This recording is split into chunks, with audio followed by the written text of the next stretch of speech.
The CBS Radio Mystery Theater presents...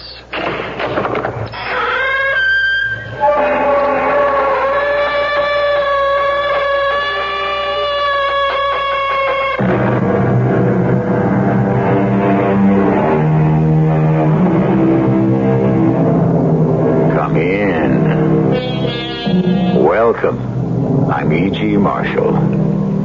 Look not upon the wine when it is red in the cup. The good book tells us, it biteth like a serpent, it stingeth like an adder. But when it glows that fiery red and bites and stings like a rattlesnake, that's when it bubbles the blood and fires the brain. That's the time, the only time it's worth looking at. But it's hard, so hard to do the right thing. And it's such a small word, such a tiny word. It only has 2 letters. Why is it so hard to say no? I'm guilty. I say you're innocent. I wanted to kill him. That's unimportant. The gun. Yes. My fingerprints are on the gun. I still say you're innocent. Why? Because I want to believe it.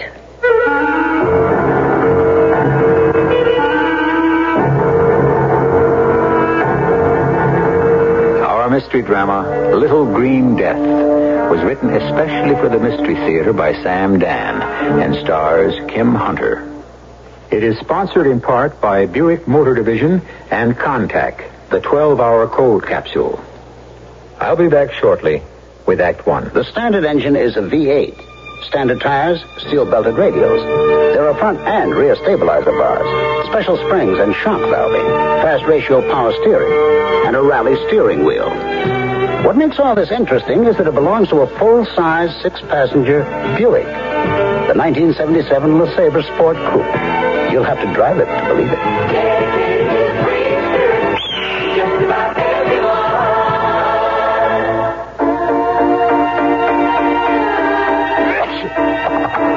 Here in my hand is a little capsule. It's Contact. It contains enough cold medicine to help relieve cold symptoms caused by every known virus. Think about that the next time you're sick. Sneezing, dripping, all clogged up. Then let us help you with real medicine, like Contact. We're #1 in the whole world. Give your cold to Contact. Real medicine for real cold. Take only as directed.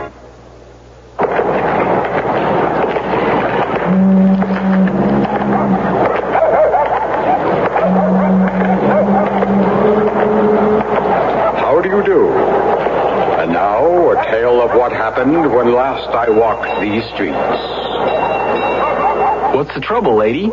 I don't know. My car seems to stall all the time. Oh, what you need is some headlight fluid. It'll make your car go like a jackrabbit. Do you really think so? Don't let him touch that car, madam. I'm the man from the Better Business Bureau.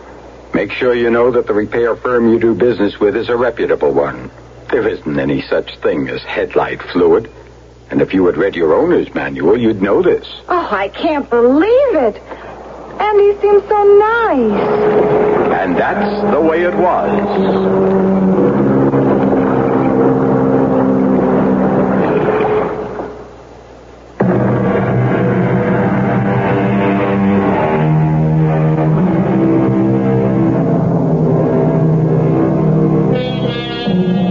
At a place in Russia called Borodino, Napoleon won a battle but lost a war. Now, why should we be concerned? This is, after all, the Mystery Theater, not the History Theater. You see, at the Battle of Borodino, Napoleon was not his usual alert, brilliant self. He was tired. It was an effort to think, to act. Why? Because he had a cold. And why did he have a cold? Because his feet were wet. And why?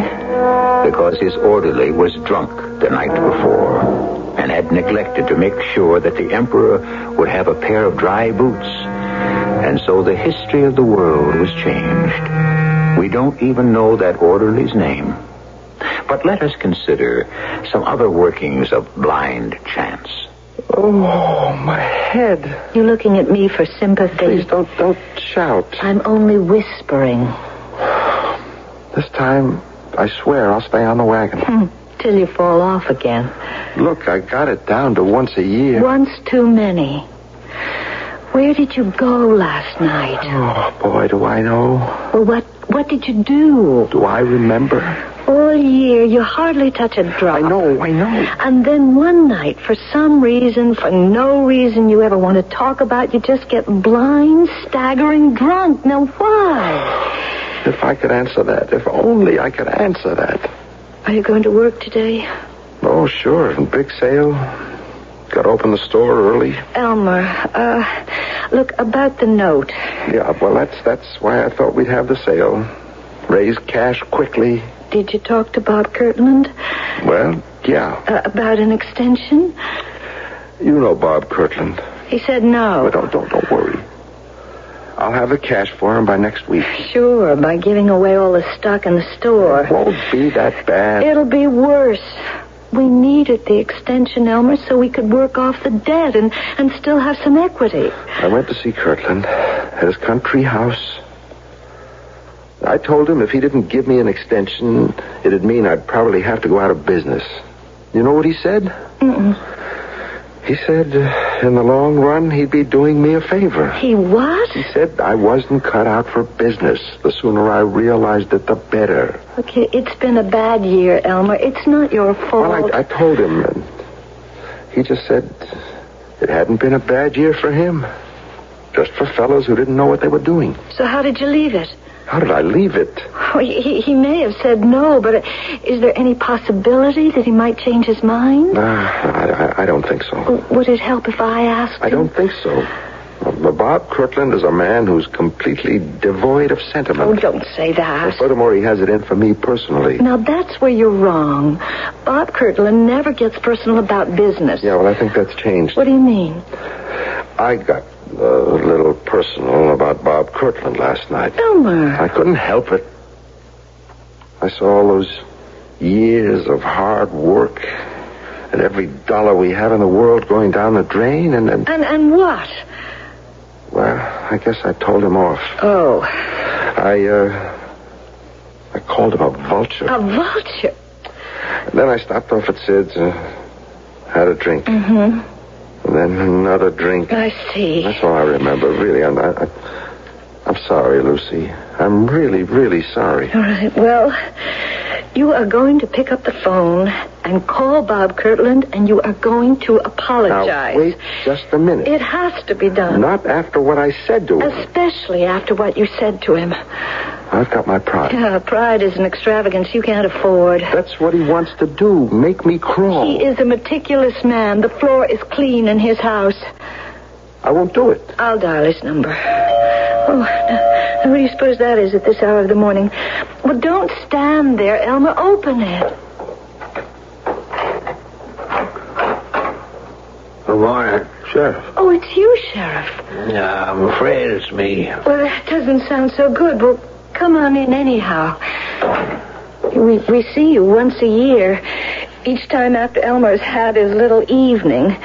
You were here last, let's see, yes, it'll be a year next month. Elmer went swimming in the town hall fountain. You want a cup of coffee, Sheriff? Well, I do, but I don't know if I should. I come here to place Elmer under arrest. Huh? Well, what for? Did I do something crazy last night? I'm afraid you did. What did he do, Sheriff? Elmer, I arrest you for the murder of Robert Kinfeather Kirtland. Oh, no. And I must inform you that anything you say may be used against you. Murder? Bob Kirtland? He's dead? Yeah, last night. But why do you say that Elmer did it? Elmer was there. But that's right. I was. Elmer, did you? I don't know. We found the gun. Elmer's never fired a gun in his life. Yeah. Well, Elmer wouldn't know how. He wouldn't even own a gun. He dislikes guns. Everybody knows that. Now, that may be true, but he fired one at Bob Kirtland last night. How can you say that? His fingerprints are on it. Well, how could he... I'm sorry. Elmer. I don't know. Well, all right. Bob had Elmer in a very tight squeeze. No, the whole town knows And Elmer went to visit him last night to see if they could make some kind of a financial arrangement. Do you understand, Sheriff? Yeah, it's clear. And Bob Kirtland, being Bob Kirtland, I mean no disrespect to the dead, but... Well, Bob Kirtland was the meanest, stingiest, most vindictive. Yeah, I've heard that said. Well, and one word led to another. Elmer became so angry, so desperate. You see, he faces the loss of everything. Do you realize that? Yeah. And so he lost his temper, and in a fit of rage, he killed Bob Kirtland. It's murder, yes, but you see, it's not cold-blooded, premeditated murder. Oh, it's not justified. Murder is never justified, but it is understandable, and the jury will have to take that into consideration. The jury also have to take something else into consideration, Lucy. What's that? The fact that he had a gun. A gun? A fit of rage, all very well, Lucy. But why did he bring the gun unless he meant to use it? Elmer? I don't know, Sheriff. I just don't know.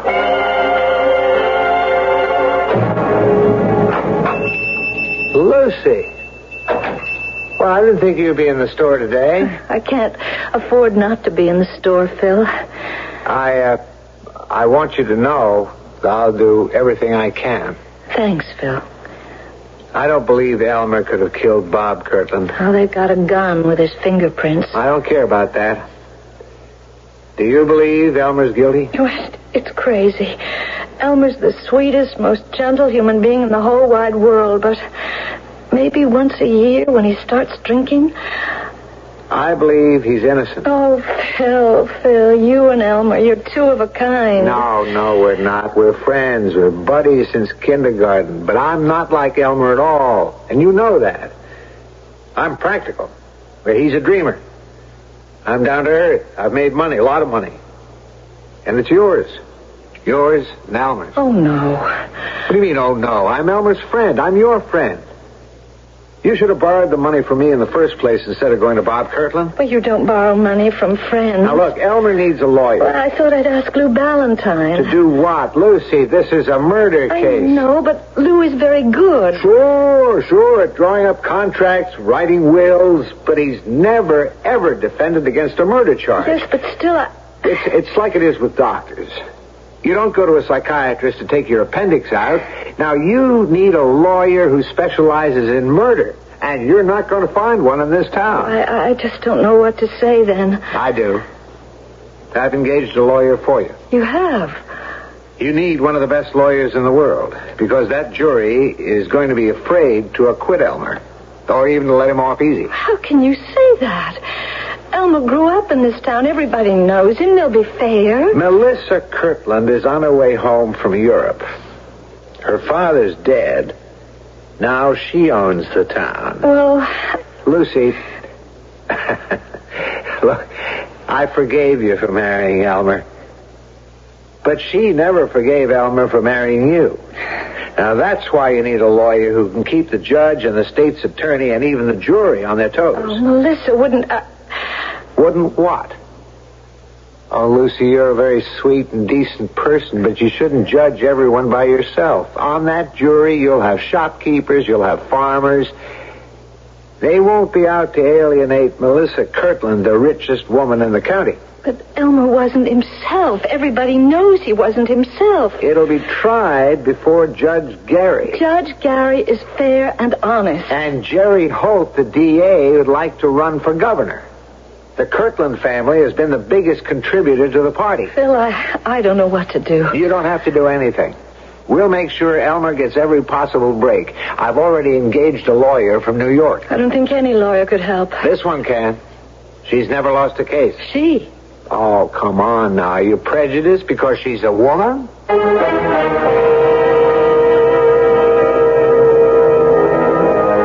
Interesting question. When a man faces trial for his life, no one can be closer to him than his attorney. And if the lawyer happens to be a woman, can his wife ever really feel completely at ease? Especially if he's acquitted.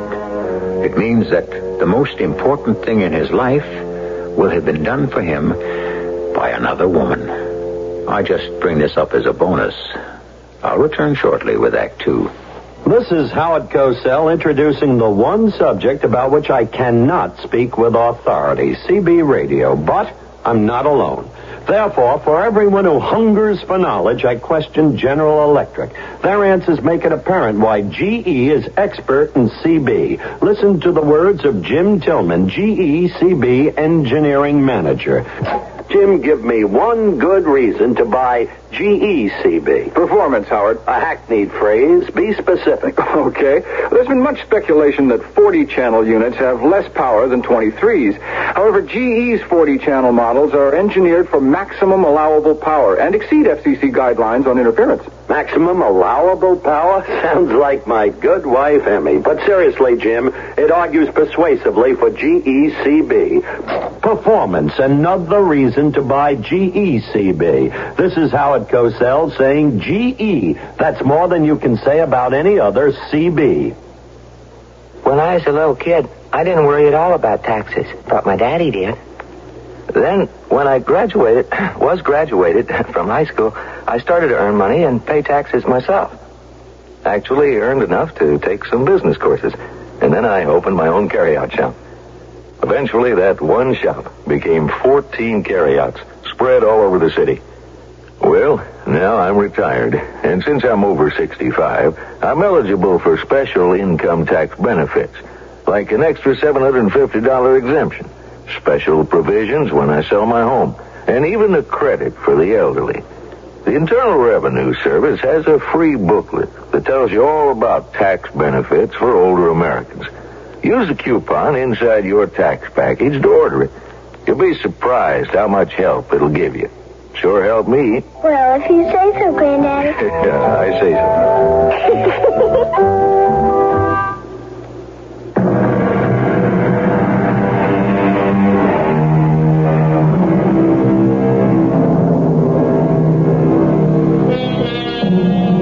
The hand, they say, is quicker than the eye. But what, then, is quicker than either? Why, the mind, of course. Mind, eye, and hand, they were designed to work in unison and harmony as a team. But what happens when they seem to be working at cross purposes? Well, obviously, we're in for a great many differences of opinion.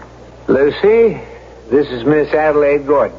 How do you do? Miss Gordon, Mrs. Baker, Elmer's wife. Tell me, Mrs. Baker, is your husband innocent? Well, how would I know that? I think a woman knows. Well, according to all the evidence. We're not concerned with the evidence. Well, how can you, a lawyer, not be concerned with the evidence? You think a jury makes up its mind on the basis of evidence? I would assume so. No, a jury is made up of human beings. Human beings do not make personal decisions on the basis of facts. I'm not a big city lawyer, but I would venture to disagree. Would you? Well, I think people are more intelligent than they're given credit for. Permit me, Mrs. Baker. About 12 years ago, you were the most popular girl in this town. You could have had your pick of practically all the attractive and eligible young men. Well, I wasn't that popular. You chose Elmer Baker, who had no money and very poor prospects. I was in love with Elmer. My point exactly.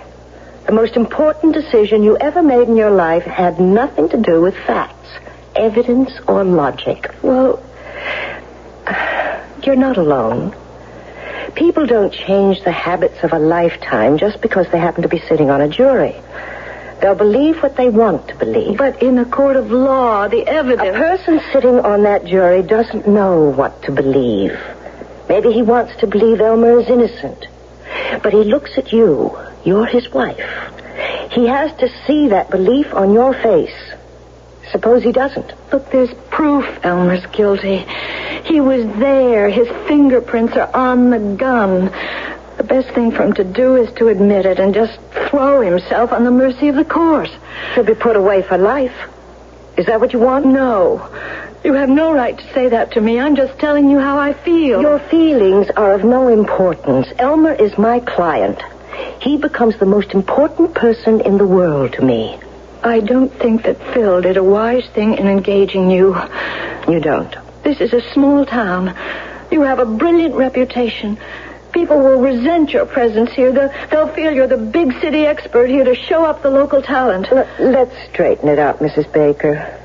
You wouldn't feel this way if I were a man. You're jealous of me. That is the most ridiculous thing. He's in desperate trouble. You want to be the one to save him. I have no interest in your husband as a man. I'm considered one of the top 10 trial lawyers in the country. But I won't force myself into this case.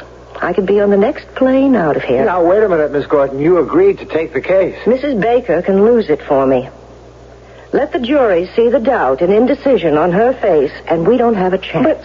But we don't have a chance anyhow. The gun, the fingerprints. Believe he's innocent, Mrs. Baker. Phil Hastings here believes it. Do you, Phil? Do you really? Yes. That's why I accepted the assignment. Because Mr. Hastings is sincerely convinced of your husband's innocence. Mrs. Baker, you know Elmer better than anyone. In your heart. Now forget the gun and the fingerprints and the motive and the opportunity. Do you believe Elmer could commit murder? No. Believe that when you sit in the courtroom. If Bob Kirtland put the squeeze on many people in this town, there could be others with a motive to kill him. Is that true, Mr. Hastings? Oh, yes. Let's see if we could trace Elmer's movements. He left home at about what time, Mrs. Baker? Oh, just about 4. And he headed out toward the Kirtland place. How long would it take him to get there? About half an hour. No one was at the house except Mr. Kirtland. Now, the next thing we hear about Elmer comes from you, Mr. Hastings. Yes. About 11:30, I got a call from Sid Bellows. He owns a bar. He said I ought to come down and keep an eye on Elmer. And I went down there.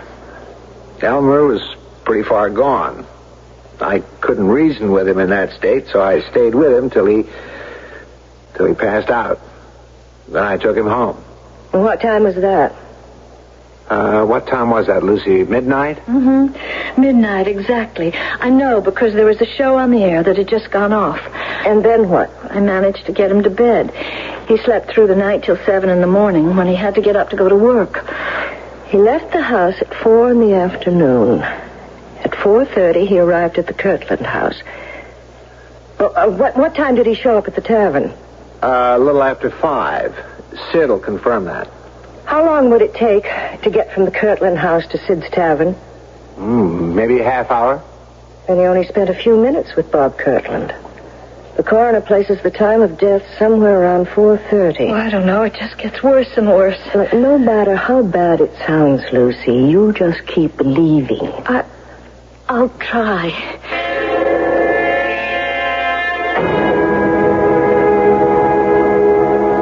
Sheriff, who discovered Bob Kirtland's body? Bill Howley. She comes in mornings, does cleaning. She got there 8 o'clock. Front door was open, and she kicked something with her foot. She looked down. It was a revolver. A .32 caliber revolver that fired the bullet that killed Bob Kirtland. That's been established by ballistical tests. Did she pick it up? She was about to. Then she noticed Bob Kirtland lying on the floor, dead. She didn't touch nothing. She's seen too many murder shows. And this is the gun that's supposed to have Elmer Baker's fingerprints on it. Now, I appreciate the fact that a lawyer has to put it that way, ma'am, but it wasn't supposed to have. It did have Elmer's prints on it. How did you find that out so quickly? Well, we knew Elmer had gone to see him, so we just did a routine check. We got his prints at the city hall, Elmer's volunteer fireman. I must say, ma'am, I never seen a murder case where there's so much evidence against a man. How many murder cases have you seen, Sheriff? ma'am, I must admit, there you got me. I would like to see Elmer now, please. I've heard of you. You mean you're going to defend me? Yes. But you must cost a fortune. I don't come cheaply. Well, I could never afford to pay you. My fee is being taken care of. By whom? You have a good friend. Phil. I won't let him. He's already done it. Let's talk about important things. You, for instance. I understand you go out and get roaring drunk once a year. Why? I don't know. Yes, you do. I guess because I'm a failure. In other words, you feel sorry for yourself. That's right. I wanted to be a writer. What stopped you? I'm just not good enough. And you can't accept it. I opened a bookshop. I like to be surrounded by great writing. Well, that should make you happy. I'm a bad businessman.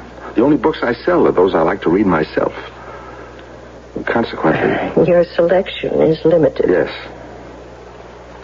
Well, things turned bad financially. I had to borrow money from Bob Kirtland. I couldn't pay it back on time. So you went to see him to ask for an extension. Yes, that's right. How did it turn out? Bad. But I knew it would be bad before I even got there. How?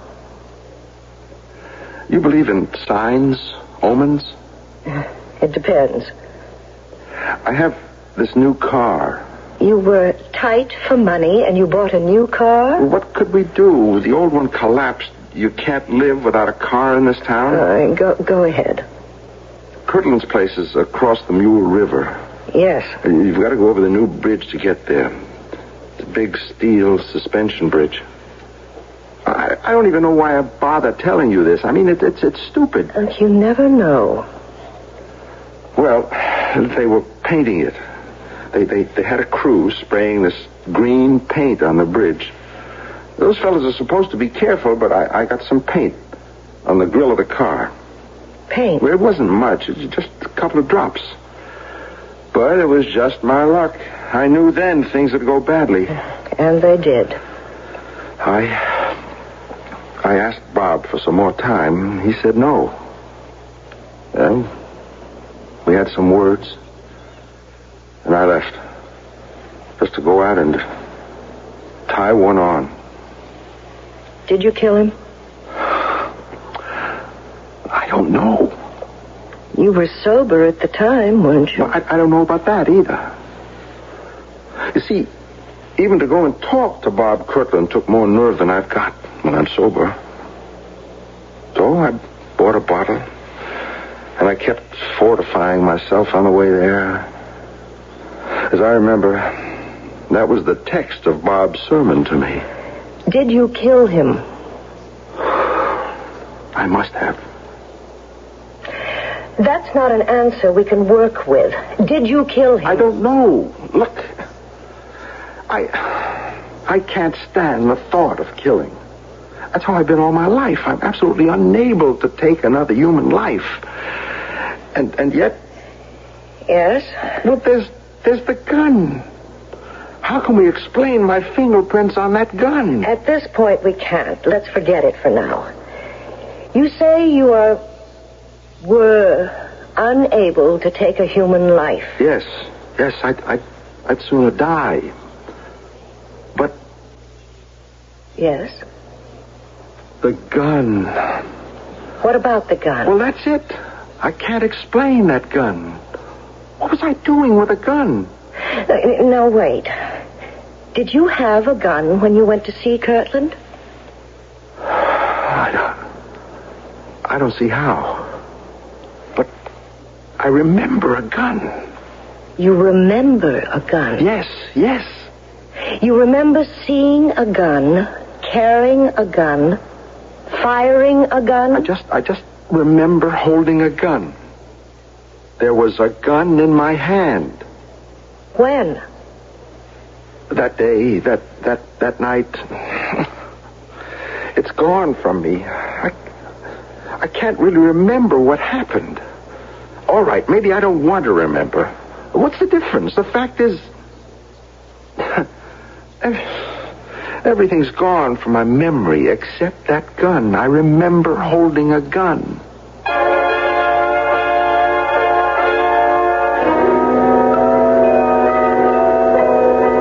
Slowly but surely, it's coming out. He remembers holding a gun. How would you like to be his lawyer? Miss Adelaide Gordon is supposed to be among the 10 best in the country. She's never lost a murder case. How would you bet now? Well, don't risk your money. You'll get the answer in Act 3. We know a mover who knows about moving. We're going to a new hometown. He cares about the treasures he's packing. With Allied Van Lines, we're safe and sound. Allied Van Lines, our people care. More families choose us to get them there. Moving with Allied Van Lines, the most trusted in the world. I'm Jack Shang, president of Allied Van Lines. I want you to know that all of the people at Allied have made a personal commitment to make your move go smoothly. Our moving counselors, packers, van foremen, and agents are proud that more families choose Allied than any other mover. They're dedicated and committed to doing the best possible job for you. Allied Van Lines, our people care. More families choose us to get them there. Moving with Allied Van Lines, the most trusted in the world. See the yellow pages for the Allied Van Lines agent near you. Yeah, it's a good feeling, a good feeling. Oh. Yes, it's a good feeling, a good feeling. Have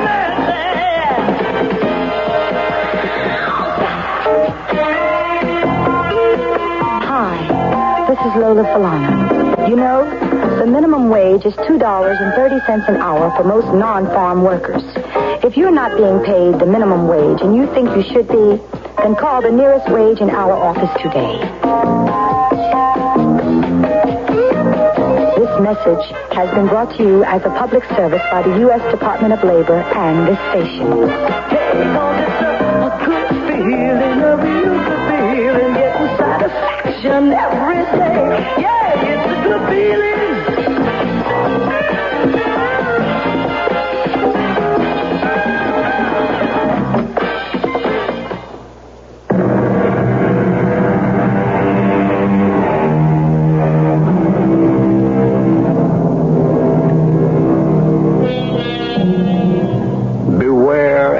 As you live, of judging people by appearances, said a French philosopher. And so, if we must forbear to judge people, how much more vital is it to withhold our judgment of things?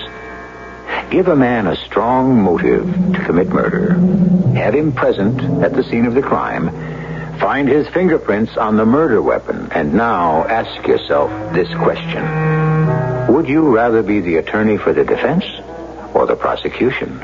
You remember a gun? Yes, I remember a gun. A revolver. What do you remember about it? Nothing. I just remember a revolver. I was holding a revolver in my hand. Why? I don't know. Had you fired it? I don't know. Where did you get it? I don't like to keep saying I don't know, but... You have to help me. I have to start with something. But everyone says... Forget what everyone says. Ask yourself, is it possible for you to kill? But how did my fingerprints get on that gun? Let me worry about that. Let you worry? If you killed him, then that would account for the fingerprints. You were desperate. You acted in a frenzy. Why did you bring the gun? All right, you brought it to scare him. You never meant to use it. You lost your head, you pulled the trigger. You were so scared, so disoriented, you even dropped the gun where it could be found. Well, then, maybe that's what I did. I must know for sure. If you're convinced you didn't do it, then I'll believe you didn't do it. Did you or did you not kill Bob Kirtland? No. All right. I'm not a killer. I don't care how it looks. I didn't do it. And that's the defense.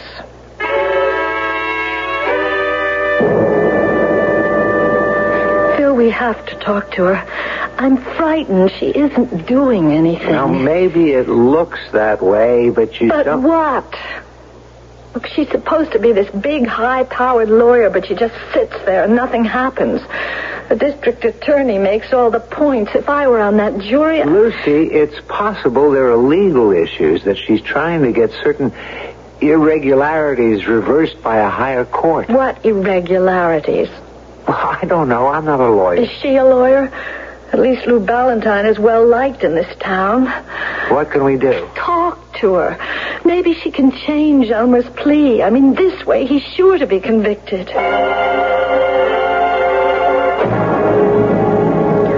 I'm sorry. You're dissatisfied, Mrs. Baker. I don't know what to say. It's obvious we're losing this case. Do you believe Elmer murdered Kirtland? Well, no. Do you, Phil? No. I don't believe it either. How can I change our defense? It's the truth. Well, why can't we just say that Elmer was seized by a fit of temporary madness, and that's why he killed Bob Kirtland? You'd be asking me to base our defense on a lie. Please, Miss Gordon, I don't know what to think, what to believe. I only know that this way we are just losing. Can you give us some assurance that your line of defense will be successful, Miss Gordon? I'm a lawyer. I go with what I believe is the truth. I believe Elmer is innocent, and I have to go down the line with it.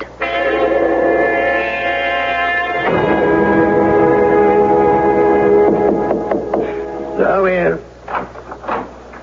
Oh, wow. Good evening, Miss Gordon. Mind if I ask you a few questions, Sheriff? No, have a seat. Thank you. Case isn't going too well, is it? Between you and me, it could be better. Off the record. Why'd you take it? I was impressed by Phil Hastings. He's absolutely convinced of Elmer's innocence. And despite the way Lucy talks, so is she. And when you look into Elmer's eyes, you know he's not a killer. None of that seems to be going over with the jury. Well, this jury's different. That's the truth. They can't afford to acquit against the evidence. I know about Melissa Kirtland and her influence. And she hates Elmer. And that's understandable. She thinks he killed her father. No, she hated her father. Just 12 years ago, she was crazy about Elmer. That's funny.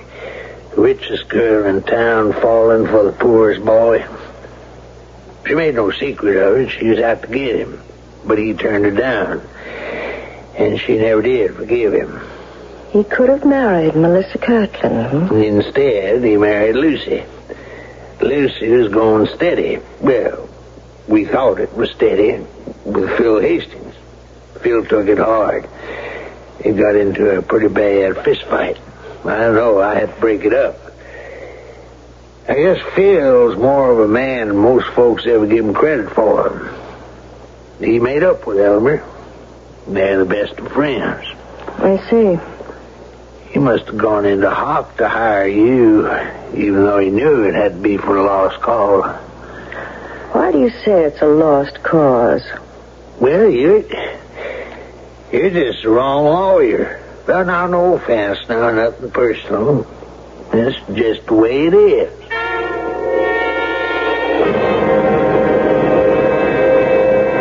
Please, sit down, Miss Gordon. Thank you, Mr. Ballantyne. I must say, this is an honor. The Adelaide Gordon visiting an old country lawyer like myself. You're much too modest, Mr. Ballantyne. The fact is, I've come for a consultation. Have you been following the trial? Yes. We've never had anything like it in town. You're aware of my line of defense? Yes. What line would you have used? Same one. I would have insisted on Elmer's innocence, just as you are. Why? For the same reason. I believe in it. Well, that's my problem, Mr. Ballantyne. You would have the ability to transfer this belief to the jury. Evidently, I don't. I think you're doing an excellent job, Miss Gordon. The trial isn't over yet. It is, and you know it. Well, if we could assume that Elmer did not murder Bob Kirtland, we must ask ourselves the logical question. Who did? I'm a lawyer, not a detective. Sometimes there's little difference. You might ask yourself a question. Instead of trying to find out who else may have wanted to kill Bob Kirtland, who might have wanted to kill Elmer Baker? Kill Elmer? Well, sending him to jail for 20 years, or life, amounts to the same thing. Yes, I see what you mean. Who would want to kill Elmer?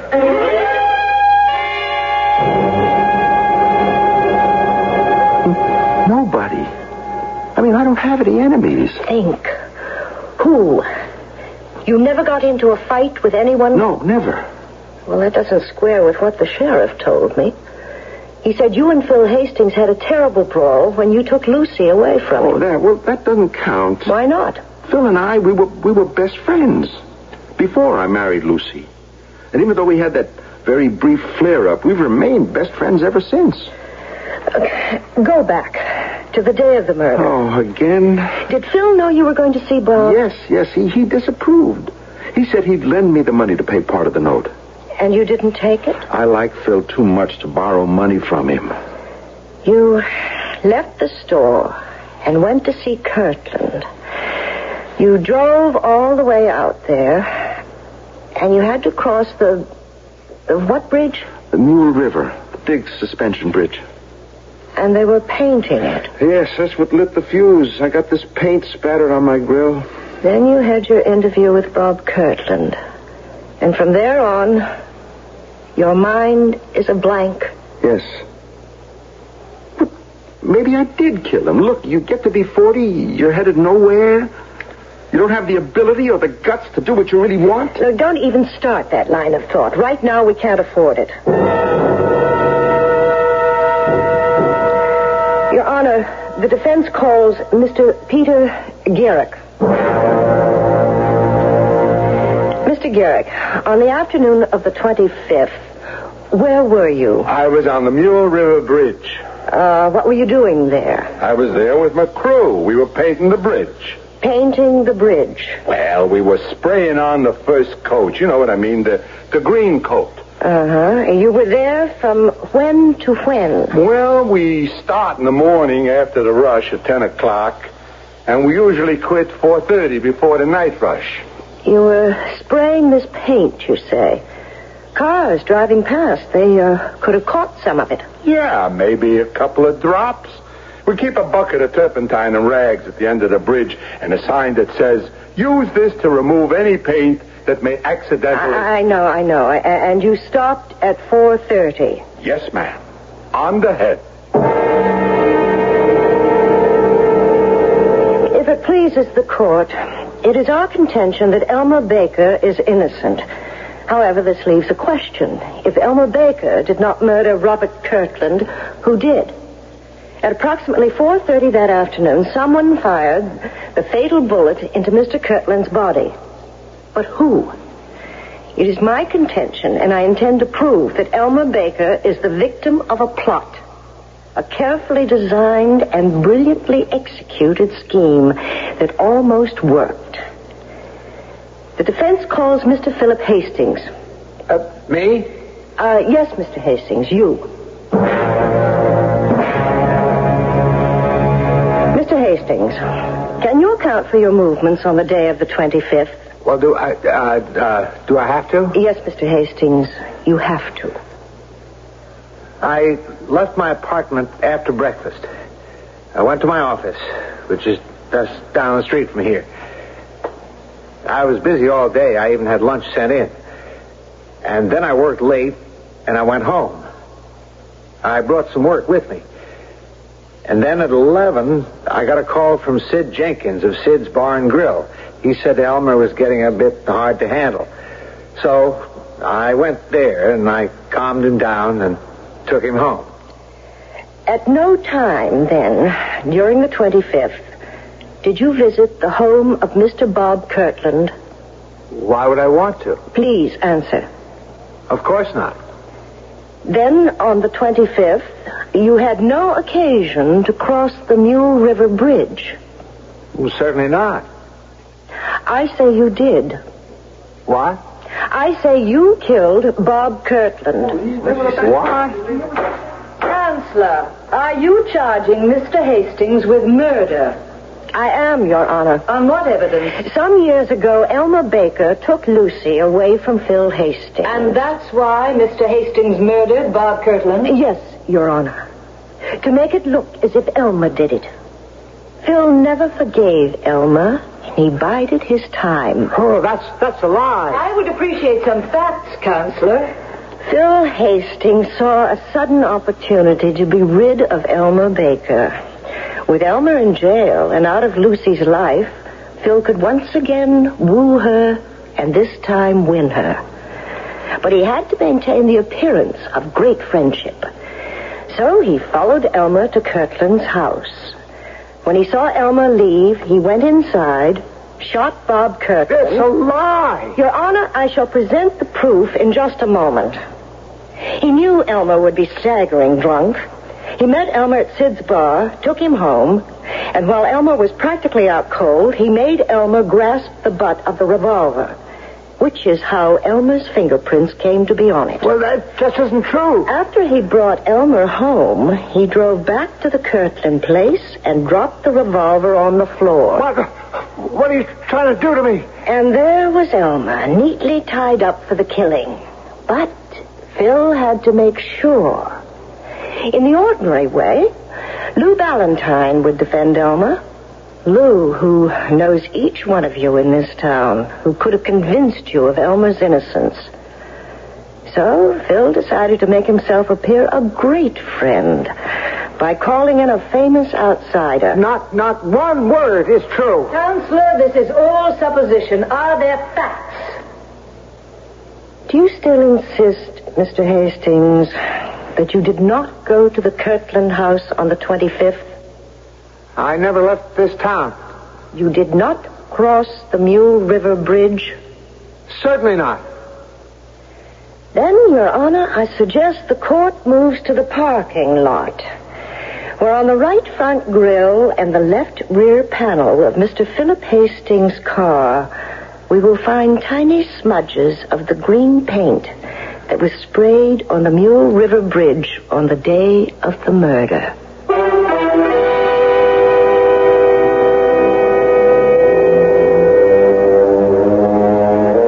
And they did.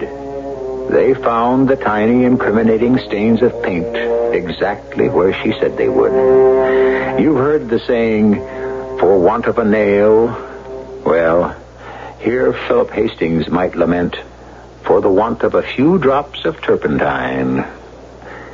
I shall return shortly. The 1977 Buick Regal. It comes with Buick's terrific V6 engine. It carries 6 people and lots of Buick comfort. It's lean. It's maneuverable in city traffic. It's the most luxurious mid-sized car Buick builds. Yeah, this new Regal is pretty much everything a car should be. Except for one thing. It isn't yours yet.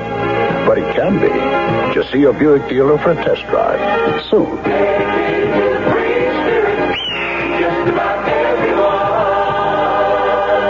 Now, a question for the Shell Answer Man. What's the best all-around tool for keeping a car in good shape? Surprisingly, a pencil. If you keep a written maintenance record, you'll know if you've done all the car care jobs your owner's manual recommends. Preventive maintenance is the best maintenance. Terrific. I'll make a note of that. Learn more ways to help your car last in the 100,000-Mile Book. Look for it in leading magazines or pick up a free copy from a participating Shell dealer. Come to Shell for answers. You probably don't go to your True Value hardware store just to buy batteries. Hi, Pat Summerall. You probably pick up some while you're there. just because you happen to see them at the checkout counter. But now here's a good reason to go to your True Value hardware store just to buy batteries. Now you can get a 4-pack of Rayovac C or D size batteries for just 77 cents with a coupon from their Super 7 Value Circular. That's 4 C or D batteries for just 77 cents. You might not need batteries right now, but remember those times when you needed your flashlight and the batteries were dead? Or the time you were going to the beach with your portable radio and guess what? No batteries. Those are not the times to go to the store for batteries. Now's the time, while they're on sale. Get a 4-pack of Rayovac C or D size batteries for just 77 cents. That's with a coupon from the Super 7 Value Circular from participating True Value hardware stores. And remember, True Value, that is much more than just a name. It's their way of doing business. And by the way, tell them Pat Summerall sent you.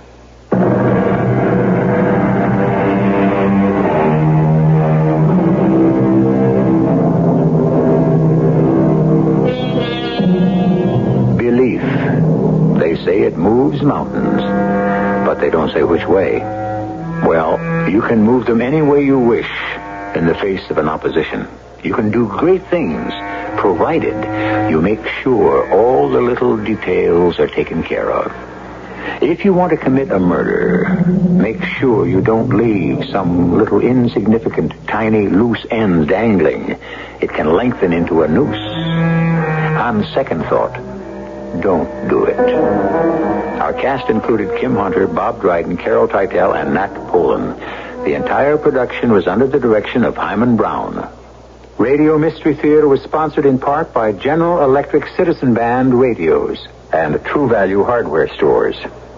This is E.G. Marshall inviting you to return to our Mystery Theater for another adventure in the macabre. Until next time, pleasant dreams.